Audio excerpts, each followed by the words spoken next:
뜨거운 여름이 시작됐습니다. 그 뜨거운 열기만큼이나 민주당의 당권 경쟁도 치열합니다. 박찬대, 정청래, 정청래, 박찬대 두 분의 발걸음도 무척이나 바쁘게 빨라졌습니다. 그런 가운데서 어제 청주 오송에 있는 오스코에서 더민주 전국혁신회의 2025년 전국대회가 열렸습니다. 오늘 마침 이제 제가 존경하는 김기표 의원님 그리고 허태정 전 대전시장님 나오셨는데 두 분께서 상임 공동대표 맞으시죠? 네. 김기표 의원님 소개와 함께 간단히 인사 부탁드리겠습니다. 예, 경기도 부천시을 국회의원 김기표입니다. 어제 있었던 더민주 전국혁신회의에 상임 공동대표로 인준이 되었는데요. 저같이 능력이 없는 사람이 아주 위대한 더민주 전국혁신회의에 공동대표를 맡게 된 게 굉장히 감개무량합니다. 그리고 책임감도 크게 느끼고요. 그래서 열심히 그 뜻을 이어받아서 열심히 하도록 그렇게 하겠습니다. 감사합니다. 네, 허태정 시장님 인사말 부탁드리겠습니다. 네, 전 대전시장이고 현재 더민주 전국혁신회의 공동 상임대표를 맡고 있는 허태정입니다. 저는 2기에 이어서 3기도 하게 되었는데요.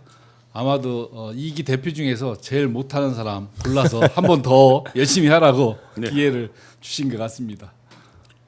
네, 그 김기표 의원님 그 상임 공동대표를 맡으셨는데 네.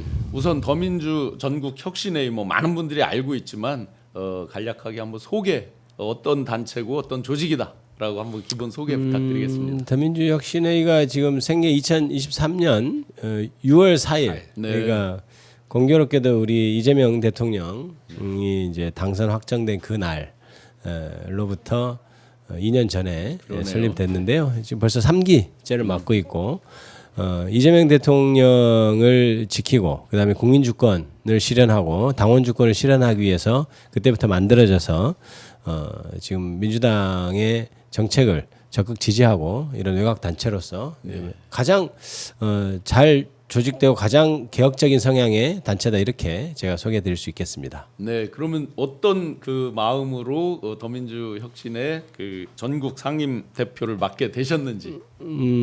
저는 아까도 말씀드렸듯이 제가 공동대표를 맡게 된 것은 대단히 영광스러운 일입니다. 왜냐하면 민주당 의원들로서 민주당을 지지하는 사람들로서 가장 개혁적인 성향이고 그리고 가장 코어라고 할 수 있는 분들이 모여서 조직된 조직이고요. 그다음에 이재명 대통령을 만드는데 제가 보기엔 가장 1등 공신이다 할 정도로 굉장히 맹활약을 했었습니다. 대통령 그 체포영장 가결될 그 시점에서부터 시작해서 대통령 당선 때까지 가장 큰 역할을 한 단체라고 보면 되겠고요.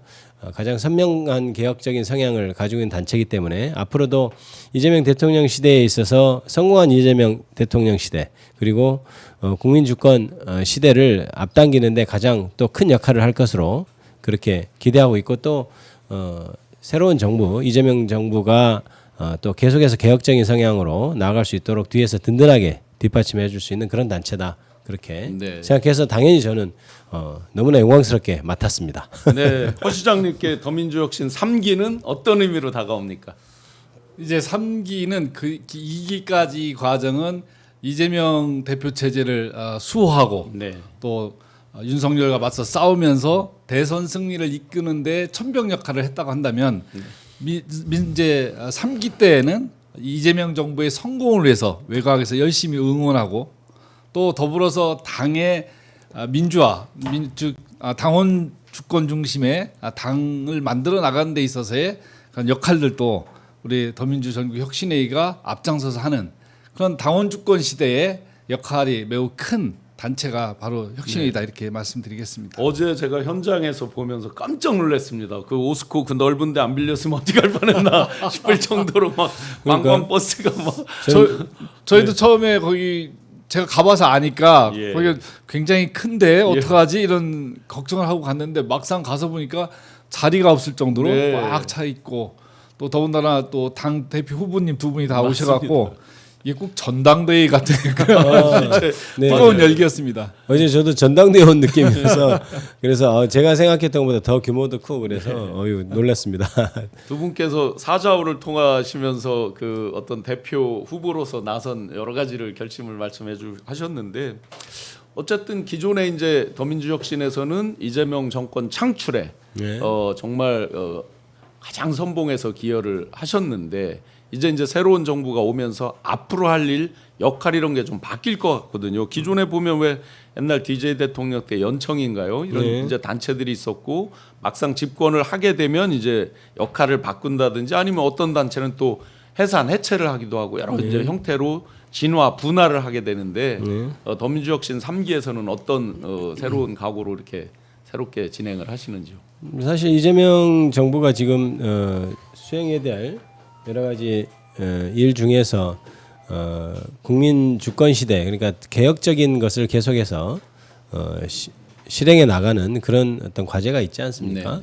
그런데 아무래도 정권을 담당하다 보면 외부에서 개혁에 저항하는 세력들도 강해질 것이고 그런 데 대해서 우리가 배후에서 에너지를 제공하는 역할을 일단 해야 된다 이렇게 생각하고요. 두 번째는 인재 양성도 굉장히 큰 문제입니다. 교육과 교육을 통해서 나중에 지방 자치 선거에 나간다든지 기타 다른 현실 정치에 참여하거나 아니면 외곽에서 또 든든하게 백업을 할 수 있는 인재들 양성하는 것이 더 중요할 것 같고 그다음에 그거에 덧붙여서 각종 정책들에 대한 어떤 제야에서 보는 시각으로서 정책을 개발해서 그걸 제안하는 그런 역할도 크게 강조된다고 그렇게 생각됩니다. 네.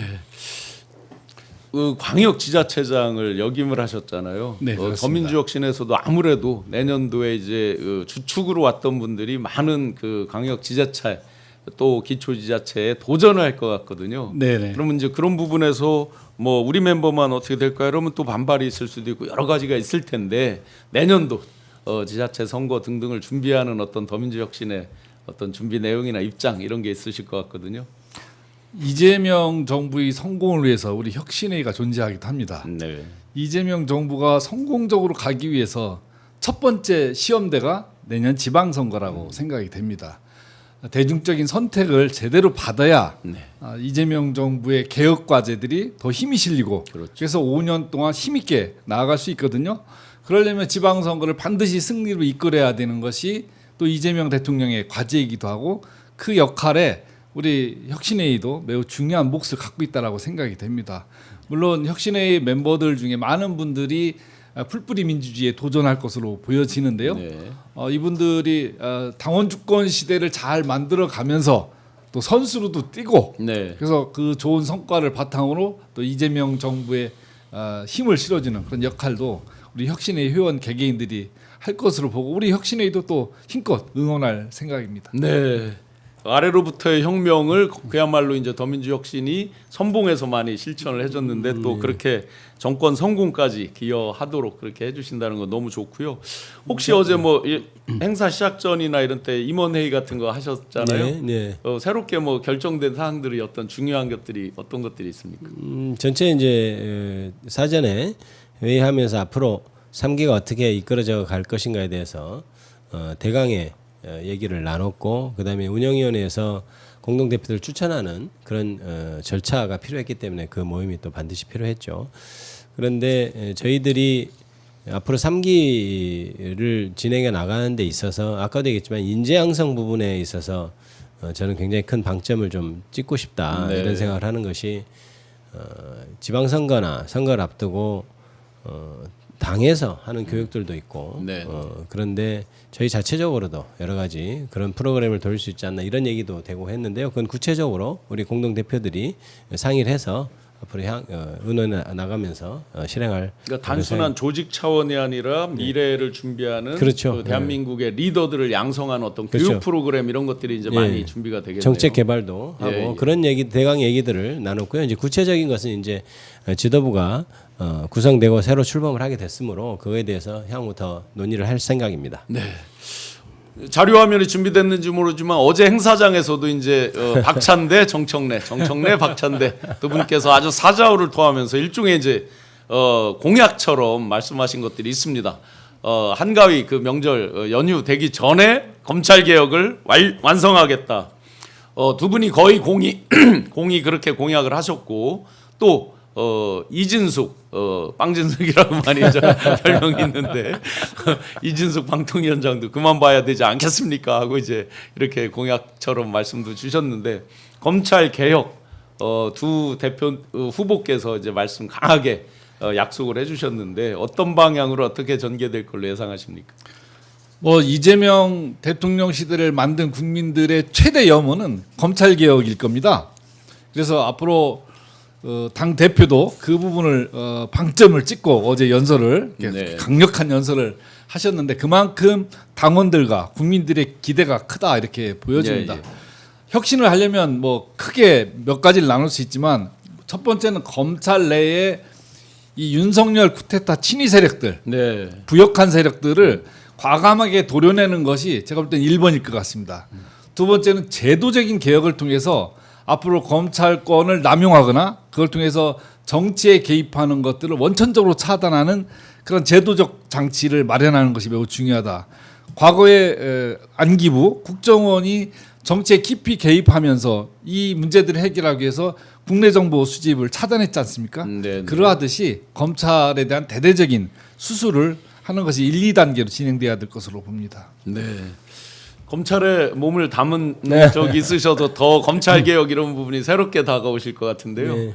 김기표 의원님 보시기에는 어떤 방향으로 두 분께서 다 이제 추석 연휴 되기 전에 완성하시겠다. 네. 불과 이제 얼마 안 남은 거죠, 그죠? 지금 이제 자료화면 예. 한번 설명해 주시죠. 그래서 자료화면 나오는데 이제 두 분이 가나다 순으로 해서 박찬대 후보, 그다음에 정청래 후보 순서로 지금 정견 발표를 하고 있는데요. 이제 재밌는 것은 여러 가지 의견 중에 말 중에 검찰 개혁을 하겠다. 그러니까 이제 박찬대 후보가 추석 밥상에 올라가기 전까지 하겠다 예. 이렇게 하니까 정청래 후보가 이제 이렇게 약간 농을 섞어서 우리 차를 타고 갈 때까지 하겠다 이제 이렇게 추석 명절에 추석 이제 명절 기양할 때 기양할 때까지 이렇게 기성할 하겠다 때. 이렇게 네. 기성할 때 이렇게 했는데요. 이제 그것은 두 분 다 검찰 개혁이 조속히 이루어져야 될 거라는 것에 대해서 깊이 공감하는 그런 내용이고 누가 되더라도 검찰 개혁은 굉장히 탄력을 받을 거다 이런 생각이 듭니다. 그런데 어제 보니까 우리 그 3기 그 혁신의 출범식 전에 설문조사를 한 게 있어요. 네. 이제 한 혁신의 자체에서. 네, 자체에서 네네.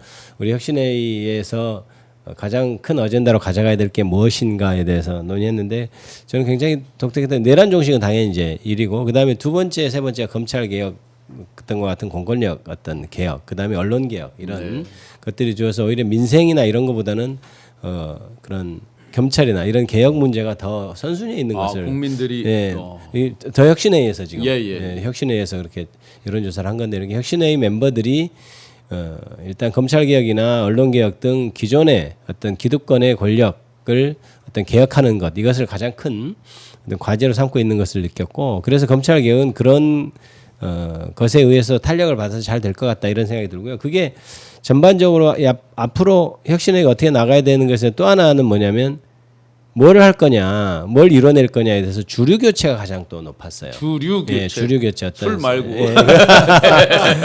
그것도 그 윤석열 때는 이제 윤석열 때는 그렇게 해석이 될 수도 있겠습니다만 주류 교체, 그다음에 기득권 해체 뭐 이런 것과 그런 것이 또 선순위로 올라갔었는데 그게 어떻게 보면 맥락을 같이 한다고 볼 수 있습니다. 그러니까 검찰 공권력에 대한 어떤 개혁과 주류 교체는 사실 똑같은 어떤 비슷한 궤의 얘기거든요. 그래서 혁신회의에서의 어떤 에너지는 검찰 개혁으로 모아지고 있는 것 같다. 지금 나오네요. 그래서 네, 여론조사 주류 교체가 결과가 나오고 가장 1등이고 그다음에 기득권 해체가 3등인데 사실은 기득권 해체나 주류 교체 거의 비슷한 어떤 개념이라고 보면 사실 주류 교체나 기득권 해체가 가장 큰 어떤 과제로 생각하는 거거든요. 네. 그러면 검찰 개혁은 당연히 저기에 또 따라붙고 같이 되는 것이다 이렇게 봐야 될 것 같습니다. 예.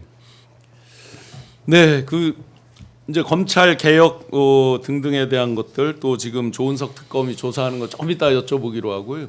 대전이시잖아요. 네, 그렇습니다. 충청권이시잖아요. 이번 이제 대선 과정에서 세종으로의 행정수도 완전 이전 이런 것들이 이제 대표적인 충청권 공약으로 이렇게 들어가 있는데 지역에서 느끼는 어떤 기대감이라든지 예상이라든지 또 일반 시민들이 이렇게 바라보는 건 어떻습니까?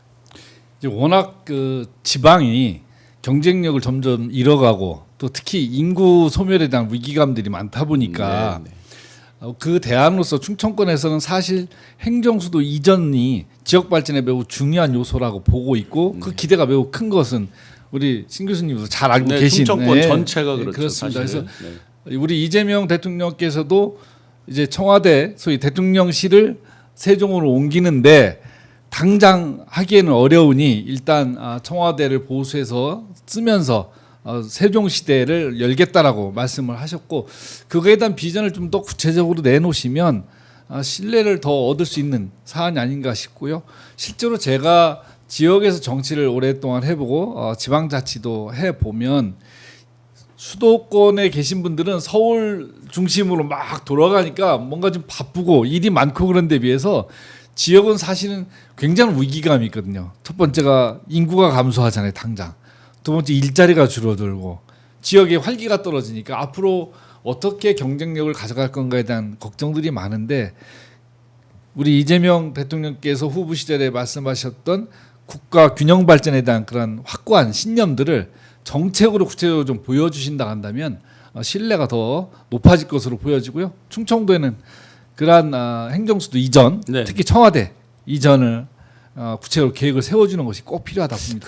그래서 어제 그 이제 각 공동 대표님들하고도 그런 얘기했는데 네. 이런 행사를 청주 오스코에서 열린 것도 굉장히 좀 의미가 있는 것 같다. 보통 고향이나 이런 수도권에서 그렇죠. 많이 서울 수도권에서 열리지 많이 않습니까? 그런데 청주에 이런 좋은 시설도 생겨서 여기서 모이면 다 지방 어떤 분권 시대에도 좀 맞는 취지인 것 같다. 네. 그래서 이런 혁신회의부터 이렇게 지방 분권에 맞는 행사로 가져가자 이런 얘기들을 또 나누기도 했었습니다. 굉장히 의미가 큰 더민주 혁신 전국 회의에서 여러 가지 논의가 있었는데 더민주 혁신회의에서 이런 지방 분권에 대해서도 더 관심을 갖고 같이 선봉에 서주시기를 바라면서 속보 하나 말씀드리겠습니다. 전국 법관 대표회의가 임시회의를 개의해서 이재명 대통령님 재판에 대한 후속 이런 부분을 지금 논의한다라고 뉴스가 올라와 있습니다. 언제 개최하는지 한번 볼까요? 그냥 지금 했다는 거죠? 지금 임시회의를 개의를 했다. 네, 시작했다는 지금 거예요. 이제 했다. 그 내용이고요. 또 한 가지 국민의힘에서 예결위 정회를 요구하면서 퇴장을 했다. 지금 벌어지는 예결위는 정말 중요합니다. 추경 총 앞쪽까지 해보면 30조가 넘는 추경에 대해서 여러 가지 이제 10조 한 5천억 국민들에게 지급하는 전 국민 15만 원, 25만 원 순차로 나가는 그 부분에 대한 것들을 집중적으로 지금 논의를 해야 전산화 작업 여러 가지까지 해보면 7월 말 8월 초 될까 말까 한데 이재명 대통령께서도 말씀하셨죠. 경제는 타이밍이다. 지금 이렇게 민생에 마중물을 붓는 것도 이 타이밍을 놓치면 안 되니까 그런데 지금 시간을 끌면서 아마 퇴장하고 이런 건 전략 전술적으로 여러 가지를 시간 끌면서 정책적 효과를 무력화시키려는 거 아닌가 하는 생각도 듭니다. 속보 하나만 더 말씀드리겠습니다. PC 대량 폐기 엊그제 아주 긴박하게 있었습니다. 증거인멸 의혹에 대해서 이진숙 방통위원장이 공수처에 고발됐습니다. 아마 이거는 굉장히 엄벌에 쳐야 될 것 같아요. 뭐 관례적으로 뭐 100몇 대를 관례적으로 처리한다는 식으로 둘러대던데 막상 그걸 파기하는 업체들은 공문도 없었다라고 얘기하는 걸 보면 이거는 아주 공수처에서 정확히 가려서 엄벌에 처해야 될 것 같습니다. 의원님, 검찰에 계셨잖아요. 조은석 특검과 지금 이제 윤석열 심야 12시 넘어서까지 뭐 읽었다 뭐 하면서 나오는 표정 이런 거 봤는데요. 첫 번째 그 출석에 대해서 어떻게 보셨습니까?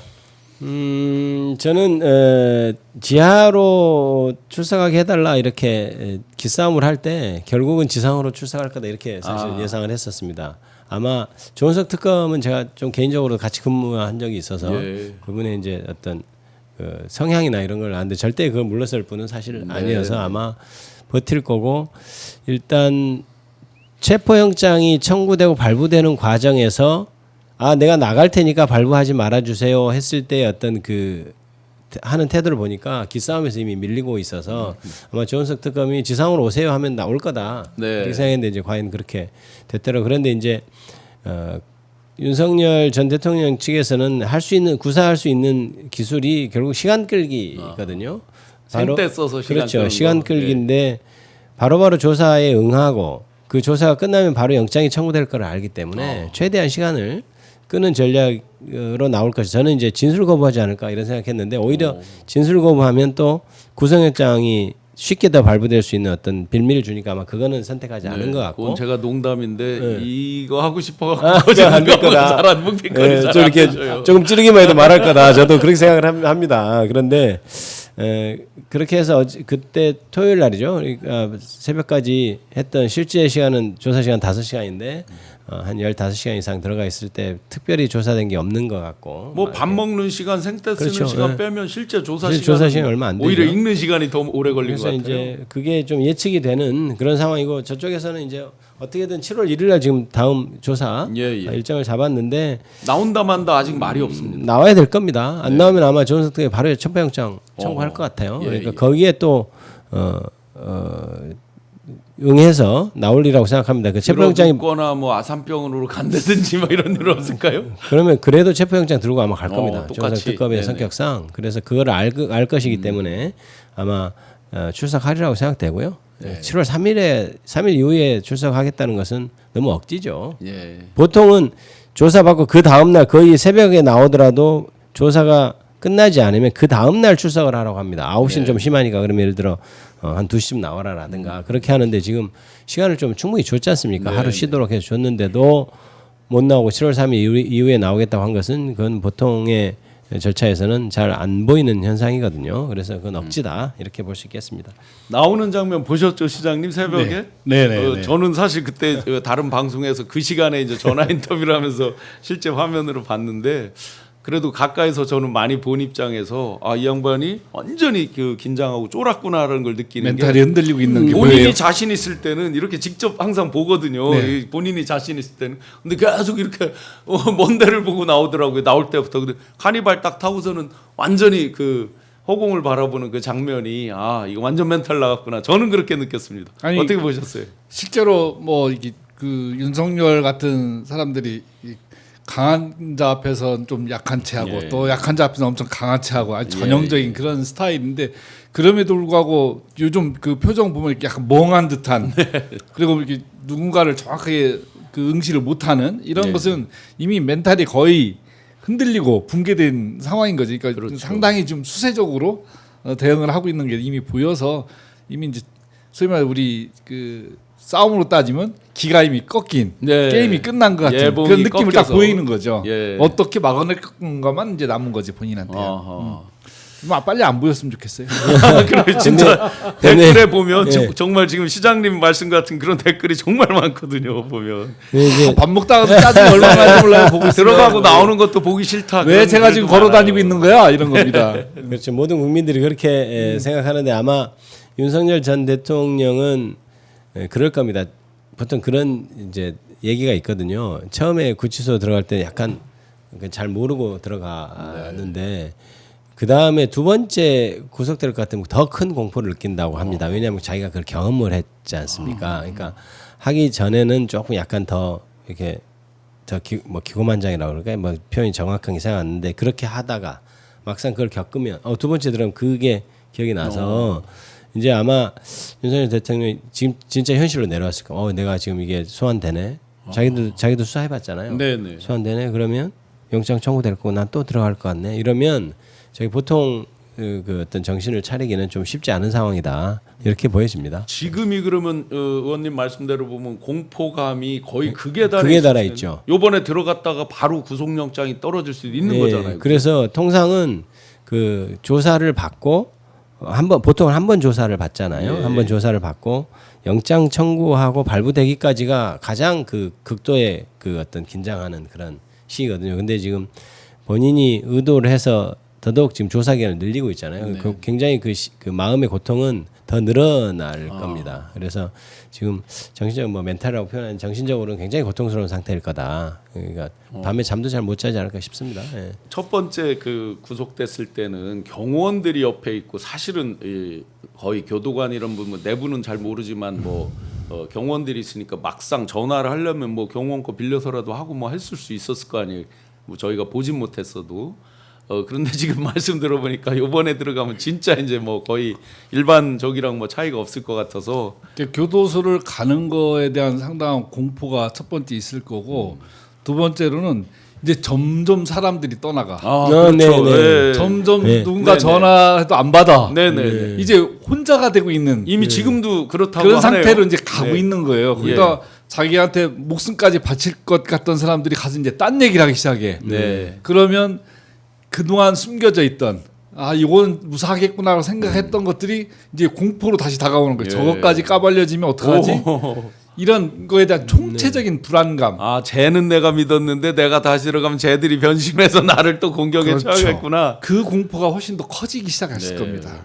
지금 이제 누구도 자기를 보호해 주지 않을까라는 걸 알게 된 거잖아요. 네, 안 그래도 지금 송원석 원내대표가 신임 그 원내대표가 그 사람 우리 당 떠난 사람이다. 그 우리랑 뭐 아무 상관이 없다라고 그러면서 아무런 그 쉴드 치는 그게 없거든요. 한남 산성을 쌌을 때랑은 지금 180도 제가 볼 때는 김건희도 떠날 가능성이 있습니다.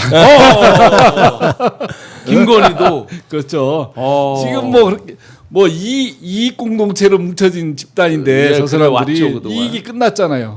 그러니까 그렇게 아산병원에서 쇼라고 깔맞춤처럼 막 휠체어 이렇게 해서 집에 와서는 과일을 먹으면서 아주 평온하게. 네. 근데 화면에서 제가 뭐 정확히 다 확인해 보진 않았습니다만은 국민의힘 의원들이 그때 출석할 때 아무도 안 왔죠. 여기 서울 고검에 이번에 토요일에 출석할 때 그 왔던가요? 소수의 저거 지지자들만 있었고요. 네. 아무도 없었고. 국민의힘 그 전에 근데 체포영장하고 막 이럴 때는 국민의힘 의원들이 한 막 40여 관저에 명이. 찾아가고 막 네네. 했었잖아요. 그러니까 벌써 그것만 해도 저는 이제 그걸 봐서 제 눈에는 안 보였습니다. 그래서 네. 확인은 제가 본 것만 지금 한정적으로 말씀드리는데 제 눈에는 없어서 국민의힘 의원들도 이제 와서 이렇게 얼굴 비추는 거 이런 거 자체도 안 하는구나. 이런 가장 생각, 가까이 뭐 많이 왔다 갔다 했던 윤상현 의원, 뭐 그렇습니다. 나경원 네. 의원분들 그런 전혀 분들이 다안 보이지 않았어요. 보이잖아요. 최소한 네. 카메라에 비친 거에 없었습니다. 네, 그럼 그때 같은 심정이면 사실 이번에도 와서 응원을 했어야 되겠죠. 그렇죠. 그러니까 이제 민심이 그렇게 떠나가고 있는 것을 느꼈을 겁니다.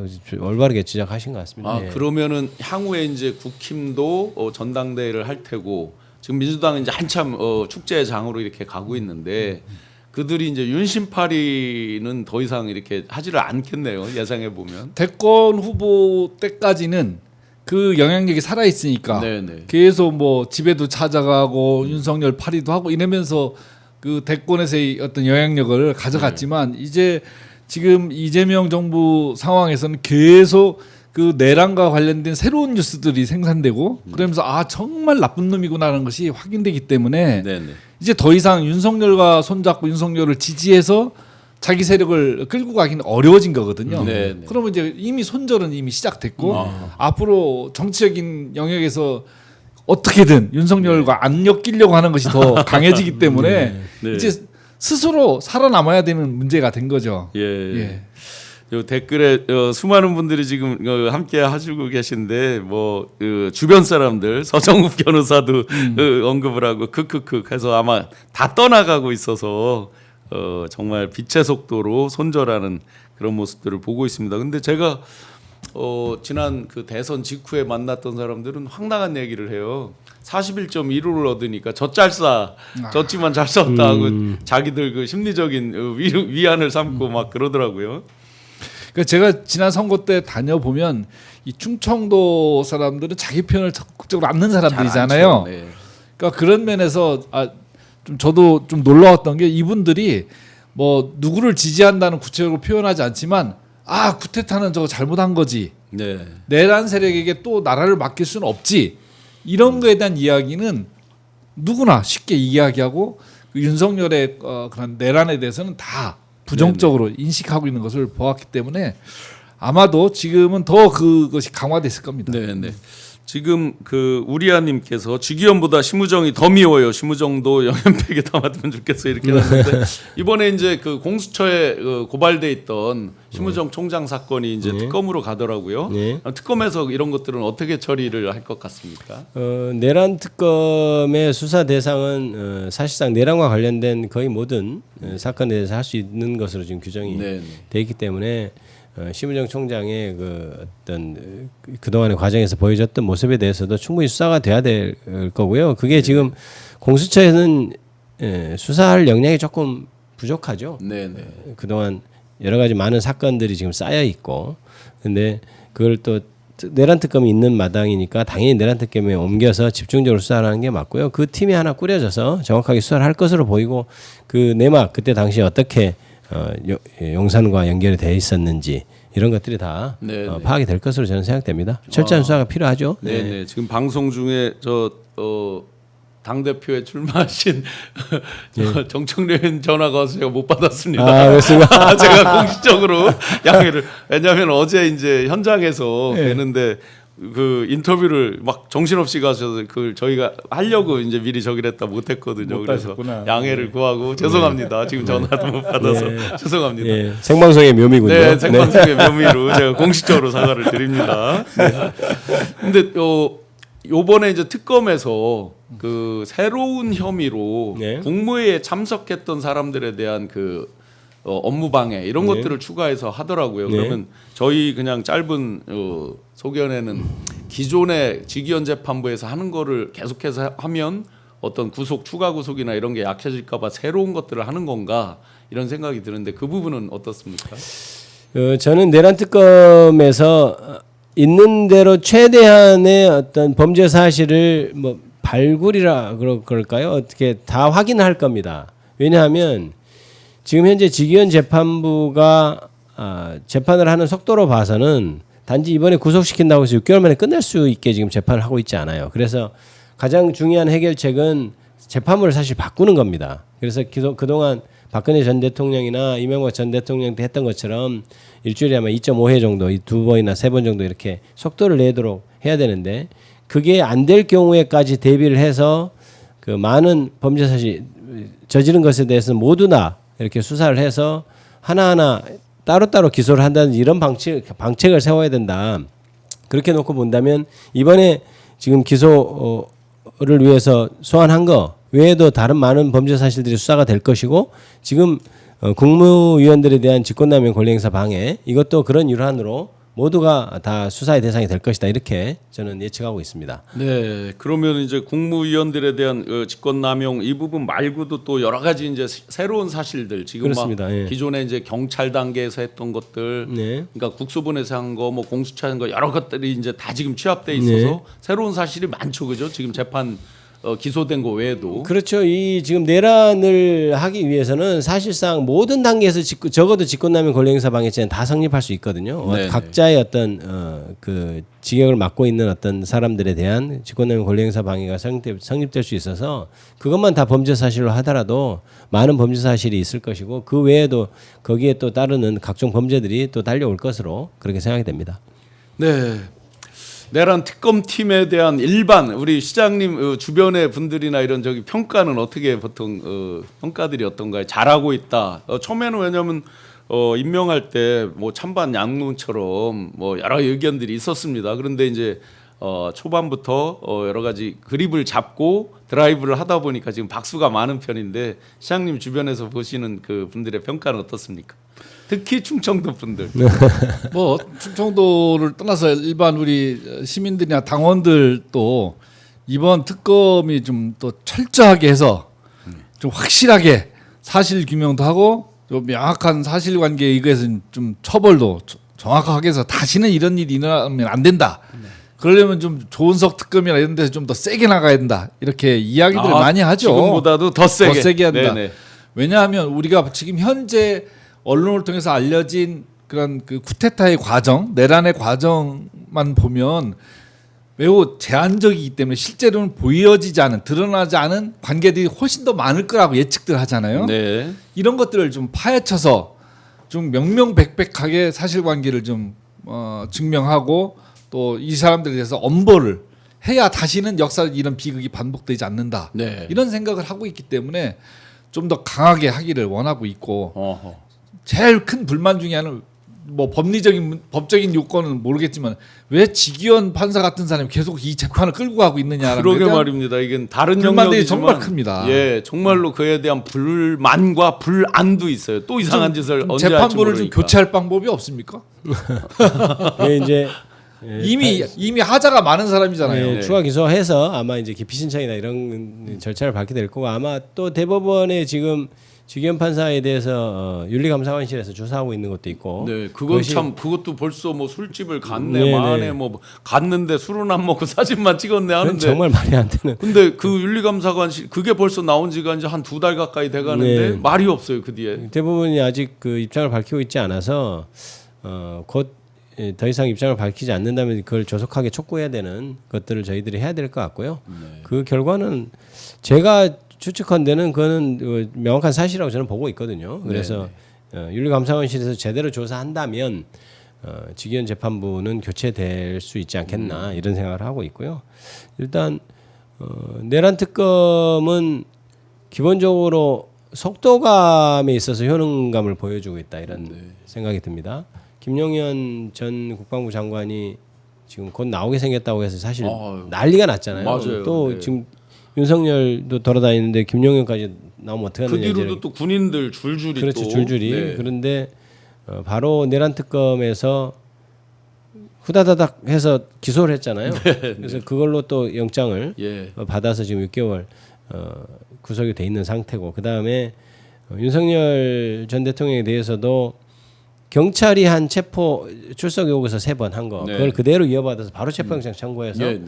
지금 조사 일정을 굉장히 앞당긴 측면이 있어요. 그렇습니다. 만약 특검에서 3차례 정도 이렇게 다시 출석 요구하면 그 부분이 늘어나서 조사 기간이 한정돼 있는 특검으로서는 굉장히 부담될 수밖에 없는데 네. 바로 체포영장 청구해서 그 부담을 좀 줄였고 그래서 속도감에서 굉장히 좀 뛰어난 면을 보이고 있다 이런 생각이 듭니다. 그게 또 하나는 보통 특검 같은 경우는 발족하면 사무실 얻는데 시간이 너무 많이 걸려요. 그랬죠, 맞습니다. 그렇습니다. 이게 사무실이 어디 사무실, 뭐 사람 강남 어디 뭐. 뭐 빌딩 이런 막 네. 돌아다니고 그렇죠. 사람 이렇게 하면 또 근데 조은석 특검이 서울 고검에 사무실 차린다고 할 때 저건 정말 잘한 것 같다. 왜냐하면 그 자체가 수사하기 딱 좋게 돼 있는. 그때 이제 사실은 일반 이 국민들 민주 시민들은 불만이 있었거든요. 댓글에 보면 이거 왜 그 일종의 이제 호랑이 굴로 왜 가냐 뭐 이런 게 저는 많이 완전히 반대 의견이었습니다. 예, 저건 너무 잘한 선택이다. 왜냐하면 바로 지금 딱 가면 책상에서 수사할 수 있도록 돼 있기 때문에 그래서 그 기간을 줄일 수 있겠다. 그 다음에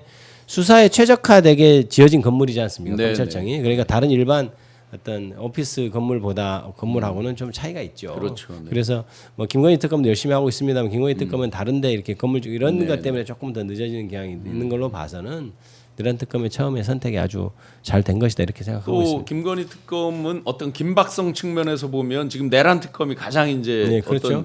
어떤 시급을 요하는 막 나오려고 했던 움직임들이 있으니까 혹시 저는 그 사무실 이야기할 때 개인적으로 그 윤석열이 안 간 청와대 비서실에다가 차리고 하면 좋겠다 이런 생각을 했었습니다. 비워놨으니까. 비워놨으니까. 거기서 딱 하면 딱 맞겠다 이런 생각을 했습니다. 그거 좋은 아이디어인데. 공간도 독립돼 있고 네. 확실하게 할 수 있는 데입니다. 그게. 네.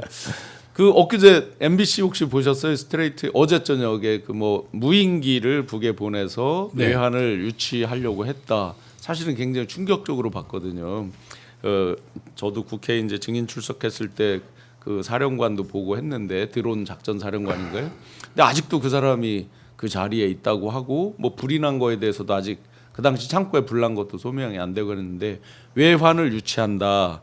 진짜 외환 경제 이제 시장하실 때만이 외환을 달러를 유치해야 되는데 이게 마음에 화를 유치를 해버려 가지고 지금 화가 나는데요. 뭐 이미 저 탄핵 그 재판 과정에서 좀 일부 드러났지만 네네. 이게 직접적으로 계엄을 때리기에는 네네. 내적 요건이 이제 불명확하니까 외환을 통해서 네. 계엄령을 하는 것이 가장 현실적이라고 판단을 하고 그렇게 유도를 계속 하려고 했는데 북한이 대응을 안 해준 거 아닙니까? 네. 근데 윤석열이 이제 이게 발각되니까 박수 치면서 좋아했다는 그런 증언이 있더라고요. 그래요. 네. 어제 이제 나온 그게 사실은 충격이죠. 이게 들켰으면 이거 정상적인 정부 같으면 이 일을 어떻게 난리가 나는 건데, 그러니까 국민들을 온통 우리 전 국민을 사지에 몰아넣으려고 한 거잖아요. 지금 이게. 그러니까 윤석열의 사고를 일반인들의 정상적인 사고로 생각하면 그 사람의 행위가 예. 생각과 행위가 이해가 안 되는 거예요. 네. 이 사람은 정말 자기가 대한민국이라는 국가의 지도자가 아니라 왕이라고 생각하고 네. 이것을 철저하게 그 권력을 유지하고 그 지배를 지속하는 데에만 관심이 있었던 거죠. 네, 네. 그러니까 뭐 나라가 망하고는 별로 관심이 없는 거예요. 내 권력이 유지되면 되니까. 네. 그러니까 그 예민한 북한을 건드려서까지 이 뭐 국지전을 유발해서라도 계엄령을 선포하겠다 이런 생각을 갖고 일을 계속 벌렸던 거 아닙니까? 네. 일회성도 아니고 반복적으로. 지금 왕이라는 말씀하니까 이제 제가 기억나는데 제가 딱 그 인수위 시작할 때 사표를 낼 때 이제 그 누가 해서 인터뷰에 이제 한 얘기가 통치 마인드는 있는데 국가를 경영하거나 운영하는 마인드는 없다라는 얘기를 한 적이 있거든요. 아니 그러니까 조폭 보스인 거예요. 예, 네. 내가 대장 먹었어. 예, 예. 야 까라면 까. 그렇죠. 완전 통치 왜 그냥 말을 안 들어. 전근내적인. 그러니까 그거를 전혀 국가를 경영하고자 하는 국가의 어떤 지도자로서 대통령으로서의 마인드는 전혀 없는 네, 거죠. 네. 네. 그러니까 지금 이재명 대통령께서 초기에 보여주는 진정한 어떤 쌍방향 소통 또 아래로부터 위로 어떤 섬김의 리더십 이런 거하고는 완전 정반대로 그러다 보니까 그야말로 지금 3주 조금 지났는데 국민들이 효능감을 그렇게 느끼시는 것 같아요. 너무나 그 차이가 천지 차이로 나고 저는 그 윤석열 전 정권에서 가장 상징적으로 보여준 사건이 사실 이태원 참사라고 네, 저는 네. 보거든요.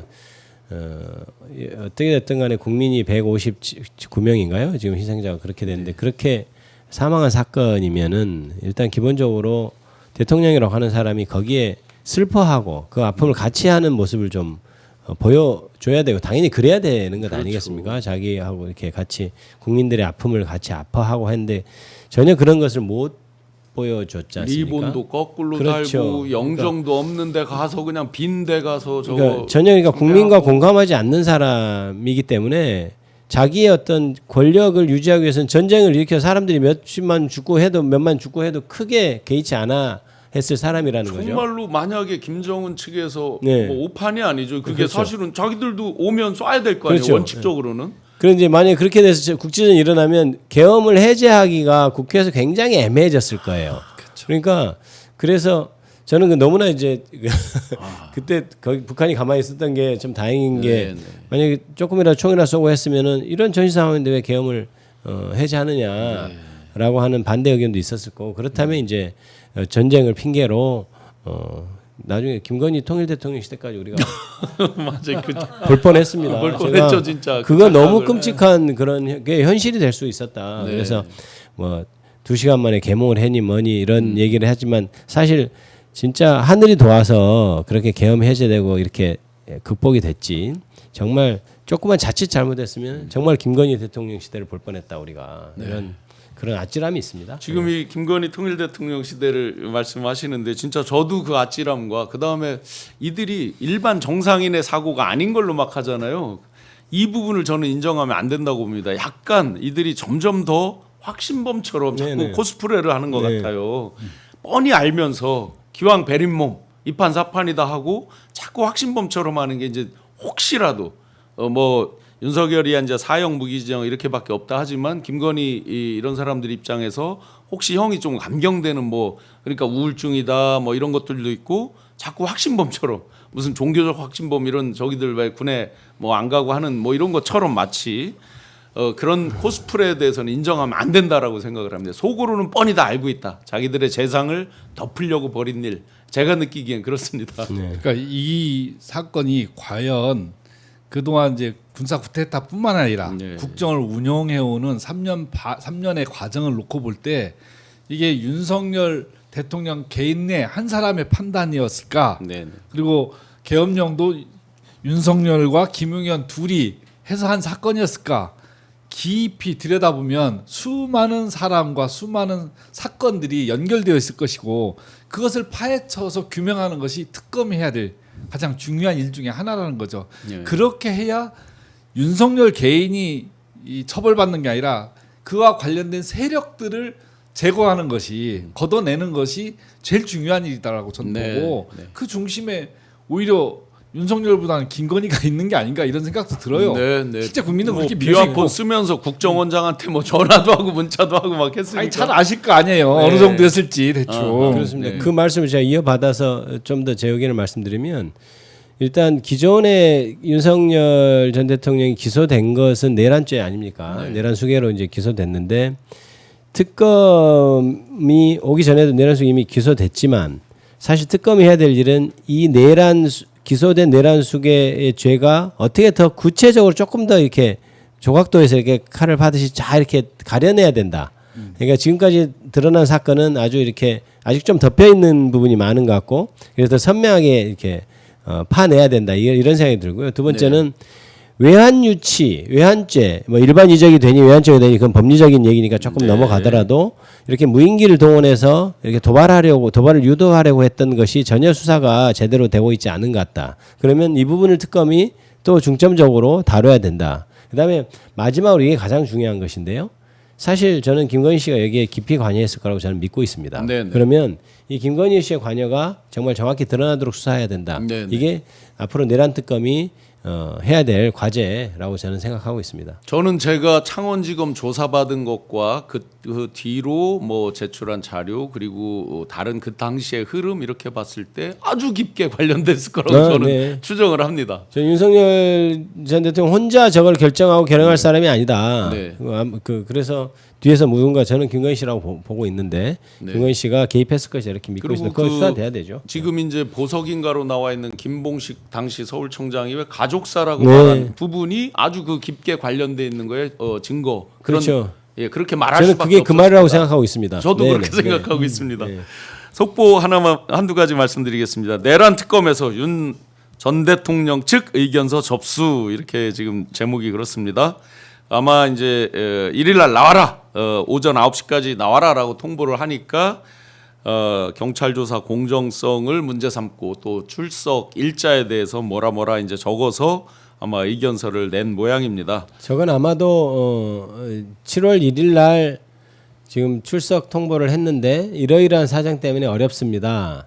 7월 3일 정도에 나가겠습니다라든가 7월 3일 이후에 다른 날짜를 지정해 주시면 성실히 출석해서 수사를 받겠습니다. 이런 내용이 포함되어 있을 거예요. 왜냐하면 조금이라도 시간을 끌려고요. 그렇죠. 왜냐하면 7월 1일 날 안 나갔을 때 특검이 바로 체포영장을 청구할 것이 뻔하거든요. 네네. 그러면 저렇게 해놓으면 법원에서 체포영장을 심사를 할 때 아니 꼭 7월 1일은 아니더라도 나오겠다고 하는데 그러면 체포영장 하지 말고 그때까지 기다려 보시죠. 이렇게 기각할 수도 있기 때문에 그 기각 명분을 만들려고 지금 의견서를 지금 저렇게 내고 있는 것으로 보여요. 그래서 7월 1일 못 나오는 사유를 아마 썼을 겁니다. 저기. 아마 특검이 이제 시한이 정해져 있다 보니까 네. 어떤 방식이든 조금이라도 그렇죠. 더 끌고 벌고 또 갑자기 퍼뜩 이제 저런 사이에 이제 극우 한 줌도 안 되는 몇 안 되는 그 극우 지지자들이 이제 이상한 또 선동시키고 예, 선동도 하고 뭐 극단적인 행동이라든지 이런 것들이 있으면 안 되겠다 이런 생각이 그러니까 갑자기 현재 들었습니다. 윤석열 측에서는 지금 저거를 시간을 끄는 것이 가장 최고의 지금 네. 어떤 전술이랄까요? 그런 거기 때문에 그렇지만 이제 시간을 끄는데 가장 애로가 되는 것이 체포영장이기 때문에 네. 그것을 저지하려는 의견서로 저는 보입니다. 진검 승부해서 안 된다는 거를 아마 어제 오전 조사 받으면서 느꼈으니까 점심 때 그렇게 생떼 쓰고 막 뭐 말도 안 되는 경찰을 뭐 뭘로 바꿔라 뭐 여러 아니 선수가 경기장에 나갔으면 뛰어야지 심판을 바꾸라 마라 자기 마음대로. 또 속보 하나 전해드리겠습니다. 내란 특검에서 추경호, 나경원 두 사람 간의 통화, 그러니까 저 윤석열과 했던 통화 이런 내용을 물었습니다. 윤은 개업 못 알려 미안하다는 얘기를 했다 이분들이 대답했다는데 저는 새빨간 거짓말이라고 저는 추측합니다. 아니 그 급한 와중에 정말 숨막히게 긴박하게 돌아가면서 막 사람들한테 뭐 했다고 지시하고 난리를 치는 와중에 태연하게 한가하게 내가 이거 못 알려서 미안해. 최소한 제가 턱 밑에서 본 윤석열 그럴 사람이 아닙니다. 거짓말을 해도 저 말도 안 되는. 아니 그 시간에 전화하고 계엄을 못 알려서 미안해. 야 빨리 끝내. 이렇게 했을 사람이지. 그렇죠. 뭐 미안해 뭐 이런 얘기를 할 사람이 아니잖아요. 이거 말도 안 되는 얘기고. 입만 열면 거짓말이라 저는 다 이렇게 어렵습니다. 예. 한 뉴스에서 봤을 때 나경원 의원하고 통화한 게 한 40초라고 이렇게 그 정도라서 뭐 못 알려서 미안하다 이런 것들을 설명했다 하는데요. 저희가 한번 통화해 보시죠. 40초면요 할 얘기를 다 하고도 남아요. 맞습니다. 이 충청도 분들 제가 농담드리면 충청도 분들이 말은 느린 것 같지만 말꼬리는 짧아요. 그래서 그렇죠. 대슈 다 알아들었어요. 이거 한마디 하면 다 알아들어 우리. 길게 얘기 안 해도 다 알아들어요. 실제 통화 시간대를 보면요. 충청도가 제일 짧답니다. 합니다. 그거 제가 봤어요. SKT에서 통화 도수라고 해서 그걸 조사했는데 예. 전국에서 가장 짧은 게 충청도랍니다. 실제 데이터가 예, 실제 실제 데이터로. 데이터가 나옵니다. 그게. 왜냐면 저도 제가 어머니랑 통화해 보면 저 진지 드셨어요? 뭐 하면 대시하고 끝나거든요. 그렇죠. 정말 짧거든요. 그렇군요. 서로 그 무언에 다 알아듣죠 뭐. 네, 또 이제 비상계엄을 알리지 못해서 미안했다는 취지로 이제 나경원 의원이 그렇게 진술을 했다고. 추 원내대표는 2분 40초간 통화했다고 합니다. 계엄 선포 직후인 3일 날 오후 11시 22분 그리고 26분. 자, 그러면 3일 이게 오후라고 표현한다는 것도 잘못이죠. 저녁 11시 22분 26분이면 정말 긴박한 순간들이잖아요. 그렇죠. 네. 그때 2분 40초 동안 했으면 소위 뭐 지시라고 그러면 지시, 뭐 서로 협조를 하면 협조, 할 말 다 하는 시간입니다. 할 얘기 다 하죠. 예. 그래서 빨리 의원들을 뭐 어떻게 저 국회에서 빼서 당사로 보내라는 등 뭐 여러 가지가 있을 수 있었겠죠. 그래서 요거는 저는 해제하고 저지하기 위해서 예. 노력하는 그렇게 지시를 했을 것으로 생각됩니다. 네네. 또 속도를 내고 있는 특검이 두 가지가 더 있습니다. 김건희 이 특검하고 최혜병 특검인데, 최혜병 특검 둘 다 이제 2일 날 최혜병 특검 등등이 이제 출발을 하는데, 재밌게도 순직해병 최혜병 특검은 이제 하자마자 바로 최혜병 묘역에 참배를 하고 하는데, 임성근 전 사단장을 바로 2일 날 시작하자마자 출석해라 하고 바로 소환 통보를 했습니다. 네. 속도를 이제 내네요. 이제 출범하면서 바로. 네네. 사실 특검이 아까도 얘기했듯이 기간이 한정돼 있으니까 속도를 좀 빨리빨리 내야 될 겁니다. 그렇죠. 이건 날짜가 좀 더 짧죠. 최혜병 건 내란 좀 더 특검보다. 짧죠. 예. 네. 그래서 속도를 내서, 그리고 상대적으로 내란 특검보다는 이제 등장인물이 적고 팩트도 비교적 많이 이제 오픈이 돼 있는 상태라서 조사가 많이 됐죠. 예, 네. 속도를 내서 좀 해주셨으면 좋겠습니다. 김용태 비대위원장이 이제 아마 일종의 이제 그만두면서 기자회견을 한 것 같아요. 제 역할 전당대회 출마 아니야? 아직 그만뒀나? 백의종군하려 하며 개혁 의지를 모을 것이라고 하면서 성과로 얘기한 게 조금 황당합니다. 윤석열 전 대통령을 탈당시킨 게 성과다. 저게 성과인가요? 우리 국민들 입장에서는 당연한 거에다가 늦어도 너무 늦은 거고, 뭐 탈당시켰든 말았든 일반 국민들 입장에서는 범죄자고 뭐 차이가 없고. 저건 진짜 제명을 했으면 혹시나. 그렇죠. 그러면 성과라고 내가 혹시. 뭐 네. 그나마 뭐 성과입니다 하는 게 말이, 탈당은 자기가 하는 거잖아요. 네. 그렇죠. 그러면 뒤에 탈당하도록 이렇게 했다는 거 뭐 그런 건가요? 탈당 호소인들 아니었어요? 네. 제발 탈당해 주십시오라고.